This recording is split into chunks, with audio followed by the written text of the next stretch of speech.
வணக்கம். ஔவையாரின் ஆத்திச்சூடி. ஒவ்வொரு நாளும் ஒவ்வொரு எழுத்து பார்த்துட்டுருக்கோம். அ ஆ இ ஈ உ ஊ எ ஏ ஐ ஒ ஓ வரைக்கும் பார்த்தோம். இன்றைக்கி என்ன? ஔ. ஔவுக்கு என்ன சொல்கிறாங்க? ஔவியம் பேசேல். ஔவியம் பேசேல். ஔவியம்னா என்ன? பொறாமை. ஔவியம் பேசேல் அப்படின்னா பொறாமை கொண்டு பேசாத. மற்றவர்களிடம் பொறாமை கொள்வது என்பது ஒரு தவறான ஒரு விஷயம் இல்லையா?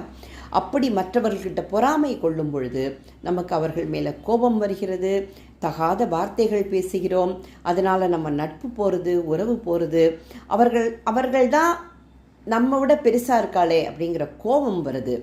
அப்படியெல்லாம் இல்லாமல் பொறாமை அப்படின்னா அழுக்காருன்னு சொல்கிறார் திருவள்ளுவர். அப்படிப்பட்ட பொறாமை கொண்டு பேசாத, ஔவியம் பேசாத, அது ஒரு தப்பான குணம். ஆகவே ஔவியம்